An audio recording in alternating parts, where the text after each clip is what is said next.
পাহাড়ের বাঁকে ক্যান্ডি, সবুজ তার রূপ, বুদ্ধের তাঁতের মন্দিরে শান্তির অনুপম ধূপ। হ্রদের জলে ছায়া ফেলে মেঘে ঢাকা চূড়া, ক্যান্ডির বুকে বাজে যেন সুরের নূপুর পরা। দ্বীপের কেন্দ্রে অবস্থিত ক্যান্ডিকে বলা হয় শ্রীলঙ্কার সাংস্কৃতিক রাজধানী। এটি শ্রীলঙ্কার দ্বিতীয় বৃহত্তম শহর এবং শহরটি শ্রীলঙ্কার প্রাচীন রাজাদের সর্বশেষ রাজধানী ছিল। এটি তার প্রাকৃতিক সৌন্দর্য, ঐতিহাসিক এবং সাংস্কৃতিক গুরুত্বের জন্য বিখ্যাত। এর শান্ত হ্রদ, বুদ্ধের দাঁতের মন্দির, ক্যান্ডি রাজপ্রাসাদ এবং চারপাশের সবুজ পাহাড়ের দৃশ্য মনকে মুগ্ধ করে তোলে। এখানকার রয়্যাল বোটানিক্যাল গার্ডেন পর্যটকদের কাছে বিশেষভাবে সমাদৃত এবং বিখ্যাত। এছাড়াও ঐতিহ্যবাহী নাচ পর্যটকদের বিশেষ আকর্ষণ।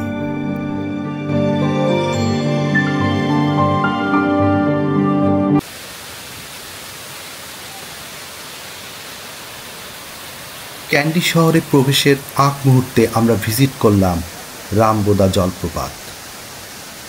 জলপ্রপাতটির বিশেষত্ব হল এটি ধাপে ধাপে নিচে পতিত হয়েছে এবং পাহাড়ের পাড় ঘেঁষে ট্রেকিং করে জলপ্রপাতটির শীর্ষে পৌঁছানো যায়।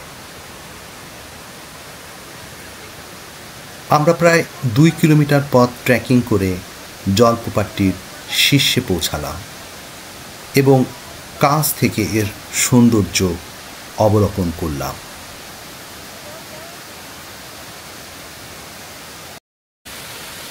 রামবোদা জলপ্রপাত 109 মিটার উঁচু এবং এটি শ্রীলঙ্কার 11তম উচ্চতম জলপ্রপাত এবং বিশ্বের 729তম উচ্চতম জলপ্রপাত।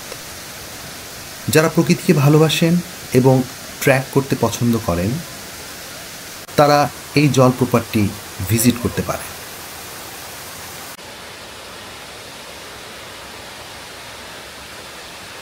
রামবোদা জলপ্রপাতটি মূলত 3টি অংশ নিয়ে গঠিত।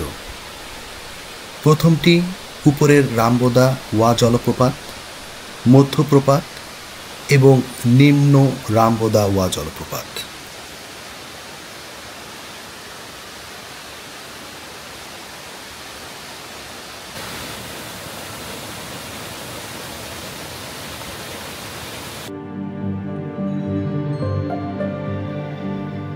ক্যান্ডি লেক শ্রীলঙ্কার ক্যান্ডি শহরের অন্যতম পর্যটন আকর্ষণ, যা কিরিমুহদা বা দুধের সাগর নামেও পরিচিত।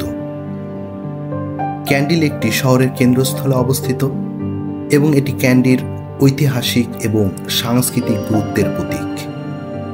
এটি একটি সংরক্ষিত স্থান।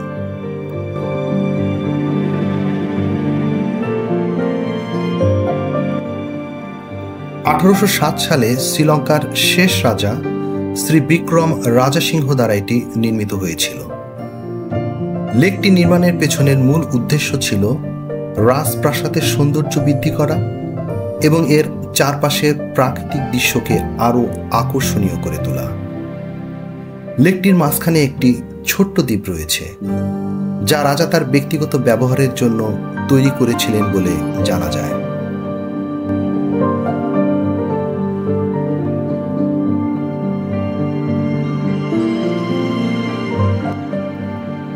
লেকটি সম্পর্কে অসংখ্য স্থানীয় কিংবদন্তি এবং লোককাহিনী রয়েছে। এর একটি হলো এর কেন্দ্রে অবস্থিত ছোট্ট দ্বীপটি রানীরা স্নানের জন্য ব্যবহার করত এবং একটি গোপন সুড়ঙ্গ দ্বারা প্রাসাদের সাথে সংযুক্ত ছিল বলে অভিহিত করা হয়।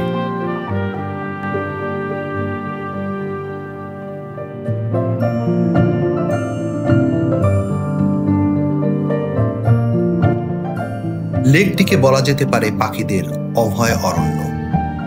বিচিত্র রকমের পাখিকুল লেকটির চারপাশে ঘুরে বেড়াচ্ছে এবং লেকটির সৌন্দর্য বৃদ্ধিতে পর্যটকদের মনোরঞ্জনে যেন প্রত্যক্ষভাবে সহায়তা করছে।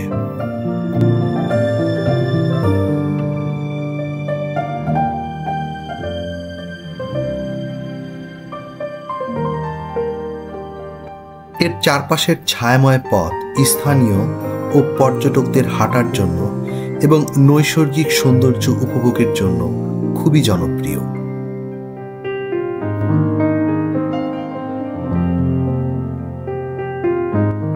ক্যান্ডি লেকের চারপাশের এলাকা শান্তিপূর্ণ এবং মনোরম পরিবেশের জন্য পরিচিত, যা পর্যটকদের জন্য একটি আদর্শ স্থান। গোধূলির শেষ লগ্নে পাখিকুল লেকটি পাড়ি দিয়ে ফিরে যাচ্ছে আপন নীড়ে।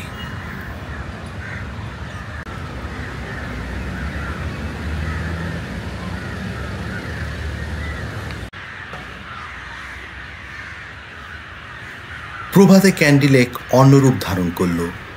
মৃদু আলোতে লেকের আশেপাশের পাহাড়ের কৃত্রিম আলোক রশ্মি মুক্তোর মতো জ্বলজ্বল করছিল এবং পাখিগুলো আপন নীড় থেকে আরও একটি দিনকে স্বাগত জানাতে ছুটে চলল।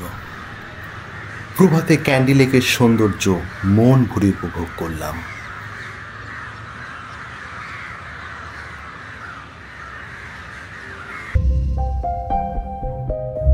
প্রভাতে আমাদের মূল গন্তব্য ক্যান্ডি লেকের পাড় ঘেঁষে গড়ে ওঠা ক্যান্ডি রয়্যাল প্যালেস এবং temple of the tooth Relic, যাকে শ্রী দালদা মালিগাওয়া মন্দিরও বলা হয়, যেখানে গৌতম বুদ্ধের দাঁতের ধ্বংসাবশেষ রয়েছে, তাই এটি বৌদ্ধ ধর্মাবলম্বীদের কাছে বেশ পবিত্র।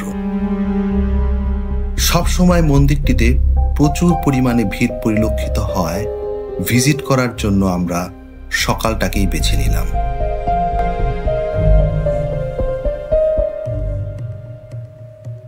সকালে ওল্ড রয়্যাল প্যালেস এবং মন্দিরটি কৃত্রিম আলোতে জ্বলজ্বল করছিল। মূলত ওল্ড রয়্যাল প্যালেস এবং শ্রী দালদা মালিগাওয়া মন্দির একটি স্থাপনা। রয়্যাল প্যালেসটিকে পরবর্তীতে মন্দিরে রূপান্তরিত করা হয়।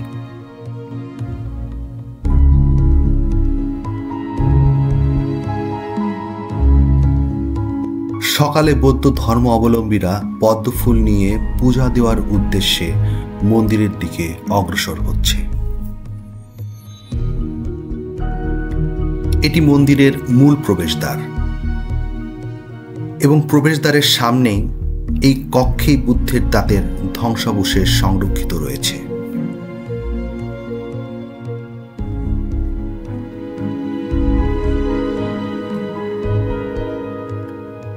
প্রতিদিন সকাল, দুপুর এবং সন্ধ্যায় পূজা অর্চনা অনুষ্ঠিত হয় এবং সেই সময় বুদ্ধের দাঁতের রিলিক সংরক্ষিত কক্ষটি খোলা হয়।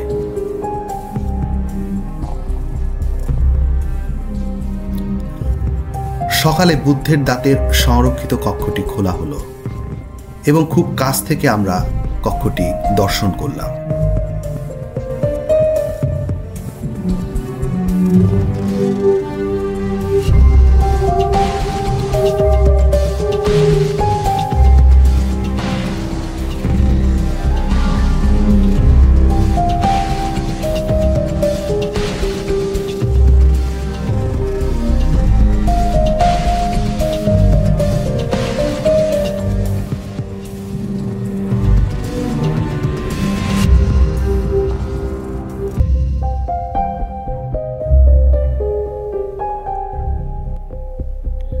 প্রভাতের অন্ধকার দূরীভূত হয়ে সূর্যের আলোক রশ্মি ফুটতেই প্রচুর দর্শনার্থীরা মন্দিরে প্রবেশ করল।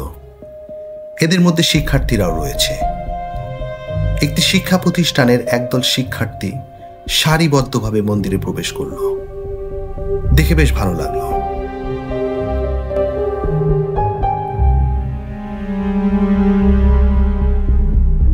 বুদ্ধের দাঁতের রিলিকটি ৪র্থ শতাব্দীতে শ্রীলঙ্কায় আনা হয়েছিল। পর্তুগিজ ও ডাচ ঔপনিবেশিক শাসনের সময় এই রিলিকটি রক্ষার জন্য বিভিন্ন স্থানে সরিয়ে নেওয়া হয়েছিল। এই কক্ষে বুদ্ধের পুরো জীবনী চিত্রের মাধ্যমে ফুটিয়ে তোলা হয়েছে। মন্দিরটি শ্রীলঙ্কার ঐতিহ্যবাহী স্থাপত্য শৈলীতে নির্মিত, যেখানে সুন্দর কারুকার্য, চিত্রকর্ম এবং সোনার ছাদ রয়েছে।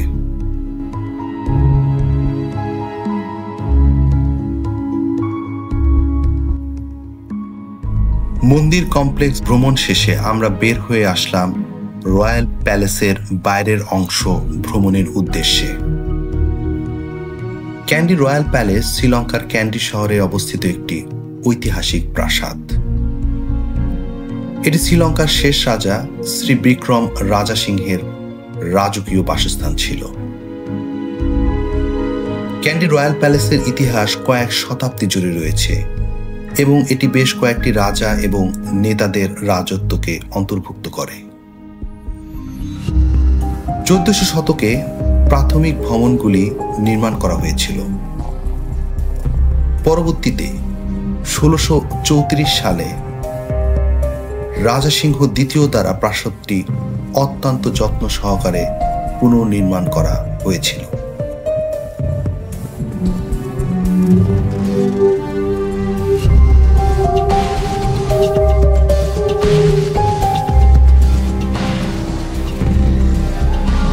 প্যালেসটিতে রয়েছে রাজকীয় প্রাসাদ, যা রাজা ও তার পরিবারের আবাসস্থল।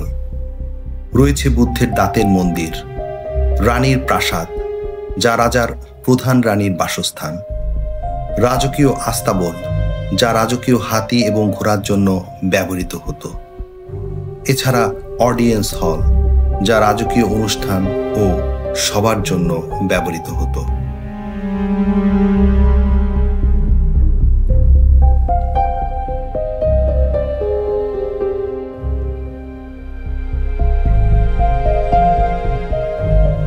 রয়্যাল প্যালেসের বাইরে এবং ক্যান্ডি লেকের পাশেই ক্যান্ডি কালচারাল সেন্টার অবস্থিত, যেখানে প্রতিদিন সন্ধ্যায় ক্যান্ডির ঐতিহ্যবাহী নাচ প্রদর্শিত হয়।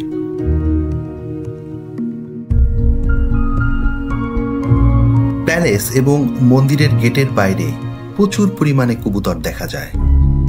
পথচারীরাই এদেরকে খাবার প্রদান করে থাকে।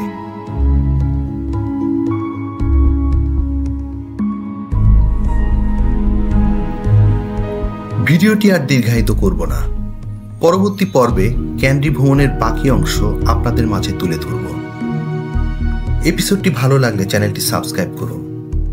সবাইকে ধন্যবাদ।